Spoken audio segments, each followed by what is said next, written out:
Bonjour.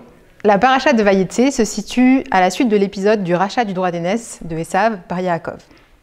Yaakov quitte Beer-Sheva sur l'ordre de sa mère, qui lui conseille de s'éloigner de la colère de son frère et d'aller trouver une épouse parmi les femmes de sa famille. Yaakov quitte donc son foyer, faisant, dit le Midrash, une halte de 14 ans dans la maison d'études de Shem et Ever.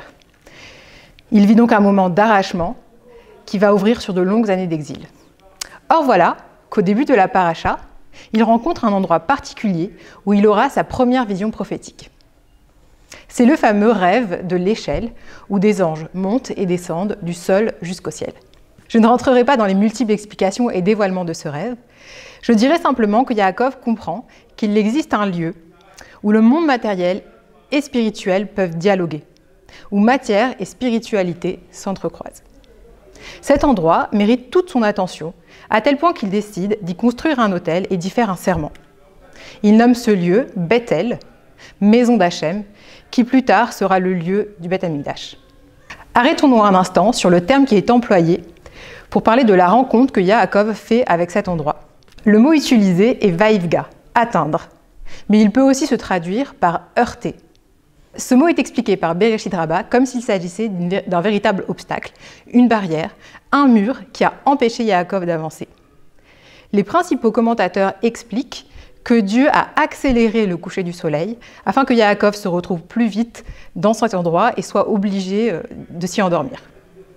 Le mot vaïvga est également traduit comme une prière, car, nous disent les Chachamim, Yaakov s'est mis à prier, la tfila qui deviendra pour nous celle de Harvit, celle du soir.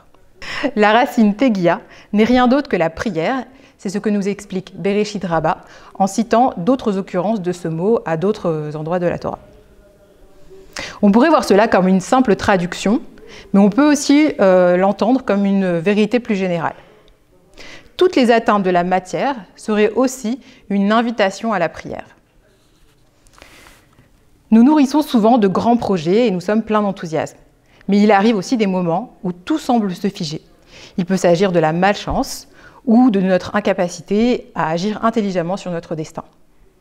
Mais cela aussi peut être une invitation à la reconnaissance de nos propres limites et le début d'une reconnaissance de la puissance d'Hachem. Nous savons que les 3 tfilotes de la journée ont pour origine un élan personnel des patriarches qui se sont mis à prier à un moment particulier de leur existence. Les tfilotes que nous faisons aujourd'hui gardent en elles une trace de cet élan intime.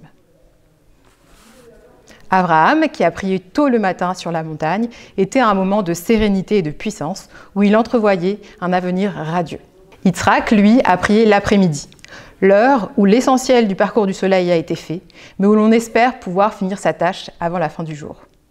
Il se trouvait dans l'attente d'une épouse pour continuer sa destinée, et cette heure du jour correspondait à son état d'esprit.